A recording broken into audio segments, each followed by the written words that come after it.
Okay, so today we're going to talk about timeline. Basically, how to figure out your wedding timeline and how much time you may need from your wedding photographer. So let's say you hire me. Do you want 8 hours, 10 hours, 12 hours? What does that look like on paper? What are we actually shooting when we're there? So I'm going to get right into it and we'll figure out what's right for you. Okay, so I'm going to write this out. You can follow along. We're talking timeline today. And let's do traditional. So traditional would be no first look. Let's assume for simplicity's sake that everything is at one location. So one location or venue, or maybe they're very close. So just very little commute time, transition time, whatever. So let's start with what you know. So let's say timeline. And you always want to start with what information you have. So you probably know your ceremony time. Let's say, for example, ceremony is 5 p.m. ceremony. Most ceremonies usually last about a half an hour. So let's say 5 to 5:30. Right after the ceremony, assuming you do not do a receiving line, you probably want about another 30 minutes for formals. So 5:30 to 6 would be formals. And those are the pictures on the altar or around the church, maybe outside, inside, where we're getting pictures of, parents, siblings, grandparents. If you're ambitious, we could do aunts and uncles, extended family, etc., grandparents. So that takes about a half hour usually. We'll set up a light. Those are the more, I call them formals because they are more formal. It's what you'd find in maybe your parents' album. They're classic, they're real crowd pleasers. And so those take about usually a half hour at the church. Now, meanwhile, let's say cocktail hour is probably, if you had to travel, it would be, 6 to 7 would be your cocktail hour. In this instance, it's probably 5:30 to 6:30 is cocktail hour. And after formals, that gives us about 30 minutes for photos. So this is where it gets interesting, trying to figure out how long your cocktail hour should be and how much time you need. One of the things I like to do, and this is with you, maybe the bride and groom, the wedding party, around the venue, etc. Those are kind of like the shots you get with the bride and groom with all of the guys, all the girls, and then we let the wedding party go and really focus on just the bride and groom, getting pictures of the two of you.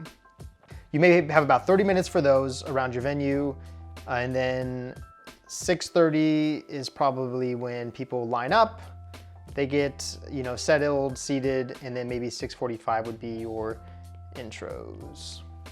Now receptions are all sorts of different. So, typically then dinner would be from, 7 to, 7:15 would be, cake, toasts.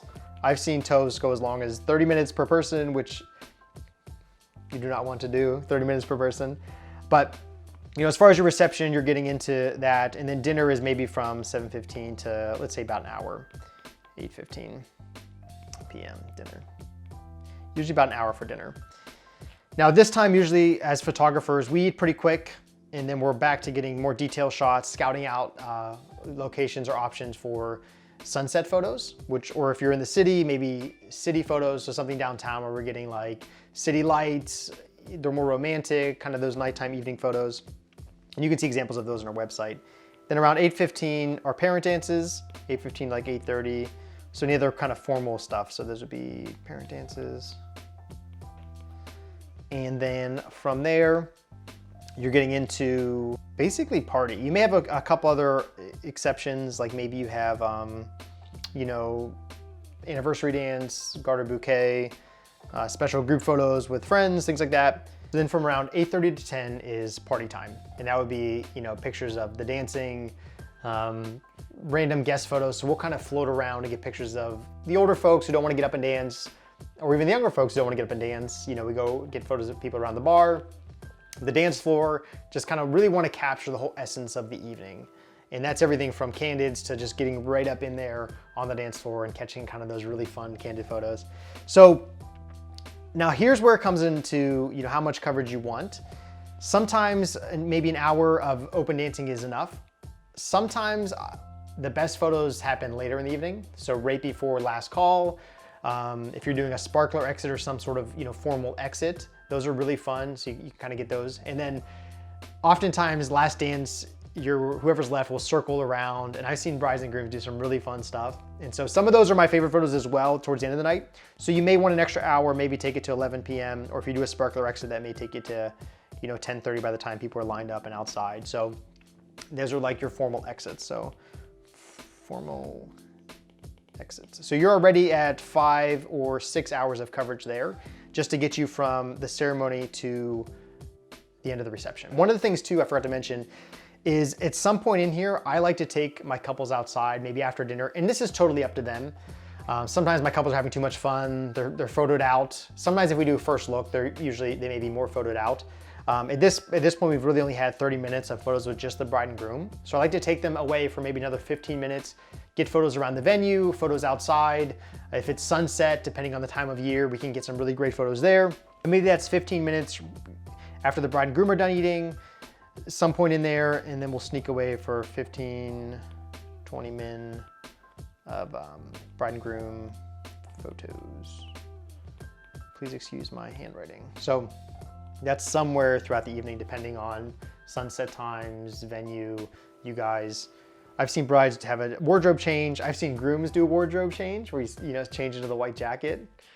Very GQ, big fan. Okay, so what happens beforehand, before the day? Ceremony, 5 o'clock. Most churches are gonna want you there about a half hour beforehand or ready, kind of downtime. It gives us time to get in place, figure out what lenses we're gonna use to capture this and that, bring in any lighting equipment that we need for the families, the formals afterwards. And so usually about 4:30 is kind of like last minute preps, hair, makeup, looking in the mirror, making sure everything's good, doing the lineup with whoever the church person is or the ceremony coordinator. So this is kind of like prep for the ceremony. The main event, so to speak. So at this point, if we're being, I guess, conservative on time, let's say we're working backwards, I would like maybe an hour of photos with my bride and groom beforehand. So let's say 3:30 is photo ready. You can push this, but I love to have, that's the time when we get those really nice bridal portraits and groom portraits.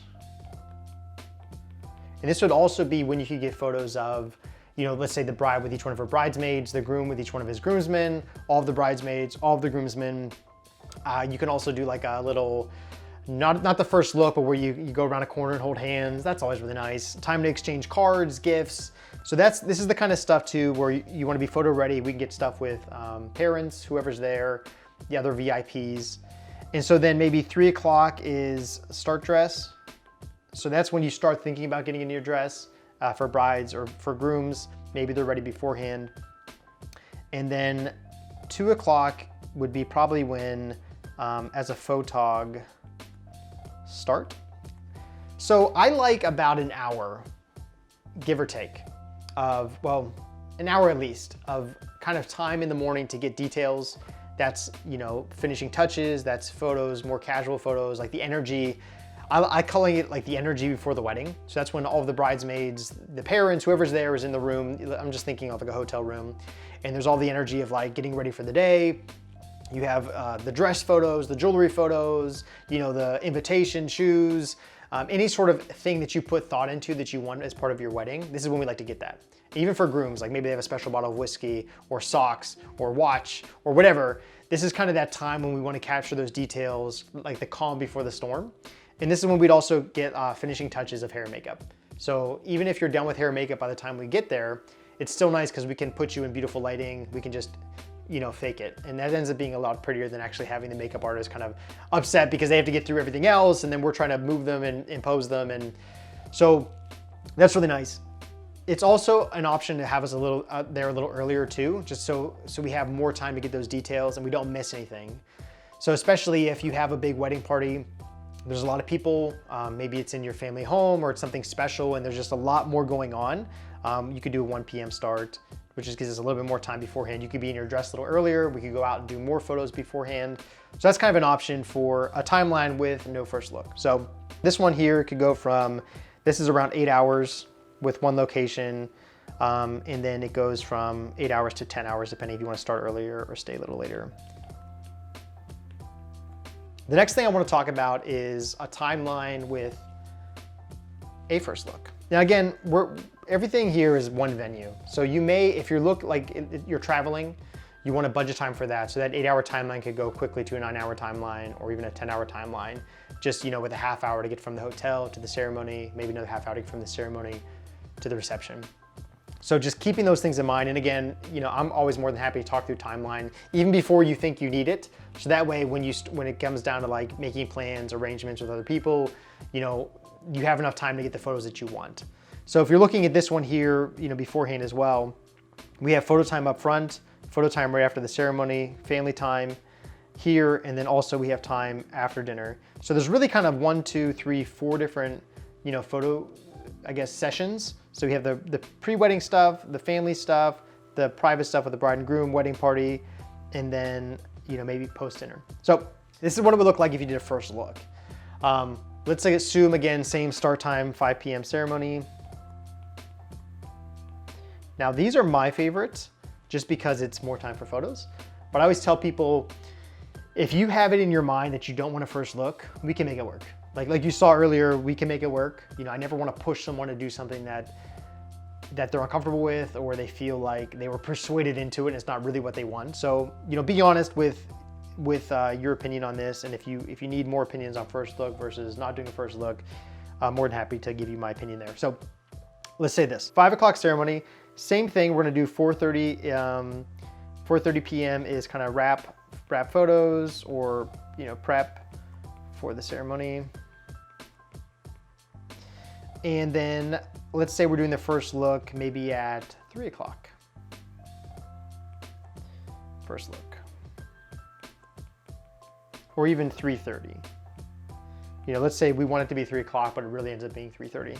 You always want to budget more time than you think you need, just so you're not rushed. You don't feel like you have to get from the next location to the next location. You want time to relax, to take it all in. Like, this is my wedding day. I'm enjoying this. Like, have a drink, talk to your wedding party. I don't want it to feel like you're going from this to this to this to this. I want it to feel relaxing, so you're having fun, you're enjoying the process, and we're gonna get the best photos as a result.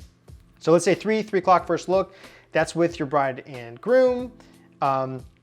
Or your bride and bride, or groom and groom, whatever it is. So you're getting your photos here, bride and groom, and then also wedding party. So I like to get a lot of this stuff done up front. So after the ceremony, you can either go to a cocktail hour, or you can have fun with your guests after family formals, or we can just get a few more photos with just the bride and groom again. So let the wedding party go. They want to drink, they want to have fun. They may not be as into the photos as you guys are because it's your day. So I like to get what we need with them, let them go. And then again, I feel like it's more special for you guys. And then you don't have an audience as well.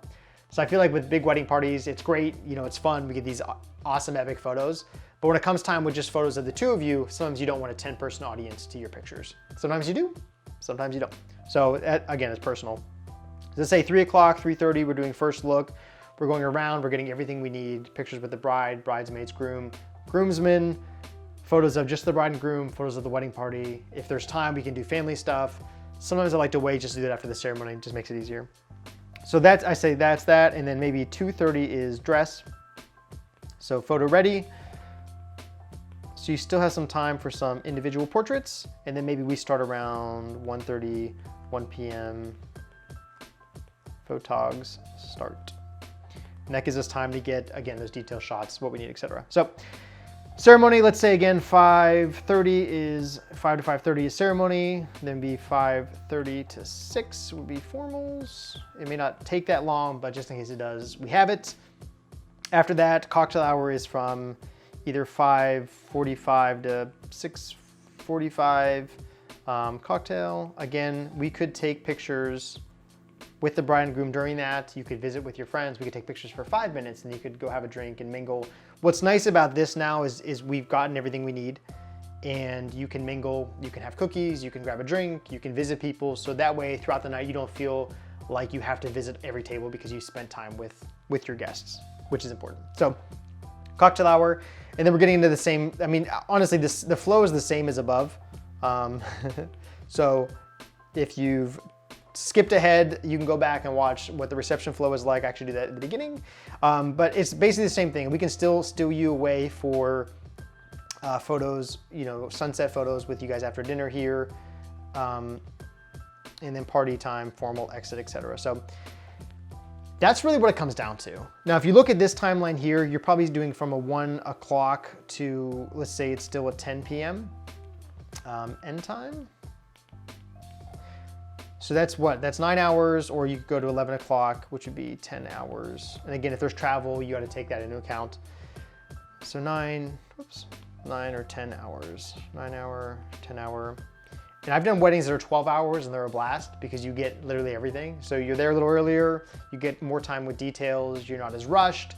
So I'm always an advocate of having more time than you think you need, because sometimes the best photos are the ones that are unplanned. So the ones that just happen from us being there, from everyone being comfortable because we've been around all day and kind of getting that stuff. So always go a little bit more than you think you need, and I don't think you'll regret it.